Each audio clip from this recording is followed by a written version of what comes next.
तो गाइज अभी हम लोग जो सर्जरी है जनरल सर्जरी, तो उसमें हम लोग जो है इन्फेक्शन की तरफ जाते हैं कि बहुत सारी इन्फेक्शियस डिजीज़ है तो उसको हम लोग देखते हैं। तो सबसे पहले most important topic that is a cellulitis. So what is cellulitis guys? तो cellulitis is basically a subcutaneous inflammation. तो basically what it is? It is a subcutaneous inflammation which is caused by the hemolytic streptococci, that is a bacteria. What is the clinical feature of the cellulitis? Cellulitis basically there is a red skin, hot, tender and tensed and fever. So basically the skin becoming cellulitis tensed, tender in the sense pain on pressure, hot and red, and there is fever also present in a cellulitis. So basically what is a common site for this cellulitis? So the common site is basically lower limb, face and scrotum. Mainly in generally the cellulitis mainly seen in a lower limb and face and the scrotum. Basically the investigation required for the cellulitis is basically the blood culture and the CBC. In the CBC we get increased neutrophil and increased WBC count, that is a leukocytosis. Then what is the source of infection of this cellulitis? How this cellulitis occur? Basically this occur due to minor injury which we not care that, and again a graze or scratch mark or a major injury. If you not take care of that, then it may result in a cellulitis. And snake bite, scorpion bite may also result in a cellulitis if you not care of wound. And what is the precipitating factor? So the main precipitating factor is a diabetes mellitus. Then what is the treatment of these guys? The treatment of the cellulitis guys, basically there is a bed rest with elevated leg and glycerin MgSO4 dressing. Basically what MgSO4 done? Basically it the mechanism of action is MgSO4 basically it have a osmotic effect. So basically it decreases the edema by osmotic action. And if the patient have insulin, if the patient have diabetic, then we need to give insulin therapy. And also this is the basically a bacterial infection, so we need to give antibiotics. So basically we prefer crystalline penicillin 10 lakh international unit IV or IM 6 hourly for 5 to 7 days, or we can also give cephalosporin. Then guys basically this is what cellulitis. Then guys second topic we will discuss about the complication. So what is the complication of this cellulitis? So if you not treat this cellulitis, it can become it can be result in a abscess, necrotizing fasciitis, septicemia and ketoacidosis. And ketoacidosis basically occur when there is when the patient have diabetic mellitus. Then guys second is I'm going to discuss about the Ludwig angina. So basically this is a cellulitis of submental and submandibular region. So basically there is a inflammation, there is a brownish inflammation which seen below the mandible. Basically it is caused by the streptococcus aureus.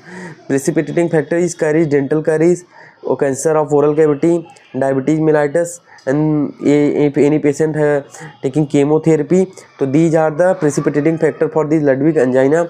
Clinical feature basically guys, brownish edema, fever and halitosis. Brownish edema seen just below the mandible. Then treatment we require surgery for this treatment, and also we can give antibiotic. And complication basically is septicemia. If you not treat this Ludwig angina, so it may converted into the septicemia. It may cause septicemia. Then guys next topic I am going to discuss about the folliculitis. So basically folliculitis is nothing but the infection of superficial follicles. It is caused by the Staphylococcus aureus, which is a gram-positive bacteria. Basically, folliculitis. Basically, what is folliculitis? Basically, clinical feature of the folliculitis is basically pustule, means pus filled cavity. ठीक है, pus filled cavity. It basically there is no requirement of the treatment. It basically it self resolve, spontaneously resolve in within 7 to 10 days. But if you want to give the some medication, you can give antiseptic solution like povidone iodine or mycitracin. So these are the basic antiseptic solution we can use in folliculitis patient. So the second topic is next topic I am going to discuss about the furuncle. So basically what is the folliculitis? What was the folliculitis? That was a superficial follicle infection, and this is a deep follicle infection. Basically what happened in this? First there is erythema form, then pustule form, then pustule converted into furuncle. Furuncle means only there is a pus, in folliculitis there is some redness and pus, and in this furuncle there is a only pus.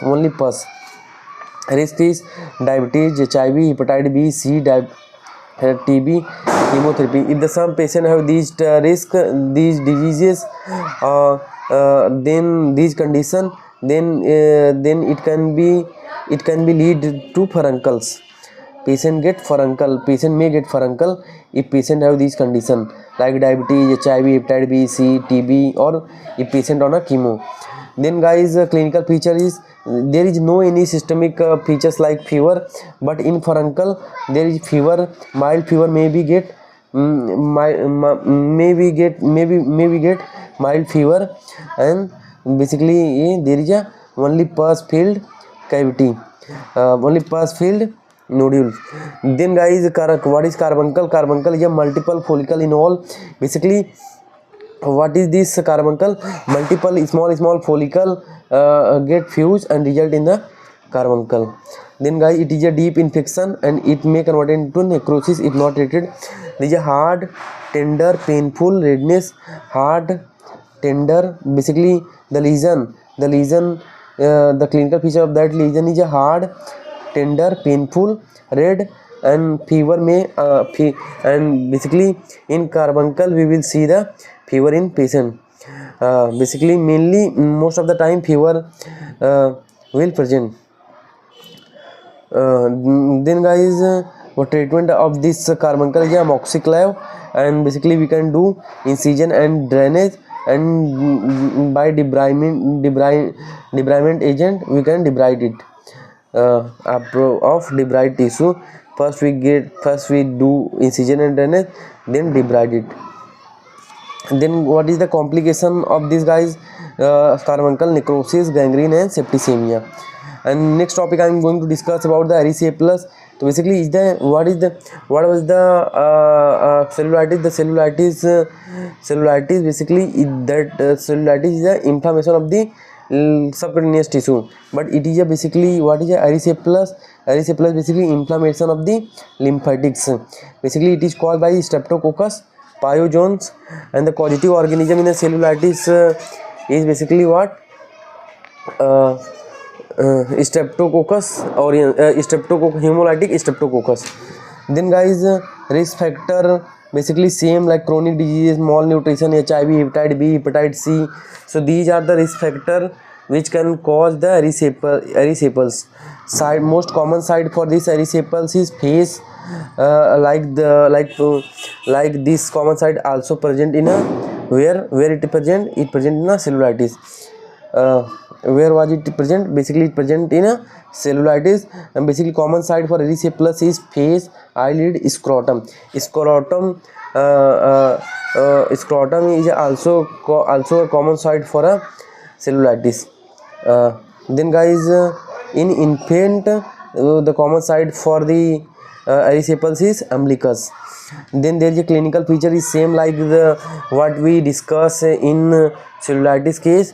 There is a basically red hot tender skin, tense skin. There is a rose pink rashes, also we see rose pink rashes with raised edge, and there will be edema, tenderness. So basically guys, this is all about the first lecture of the acute infection in general surgery. So guys, in next video we will discuss about the abscess and necrotizing fasciitis. What is necrotizing fasciitis, how we treat it, and we will see the abscess, what is cold abscess, what is pymic abscess. We will see it next class. And then guys, this is all about the today topic.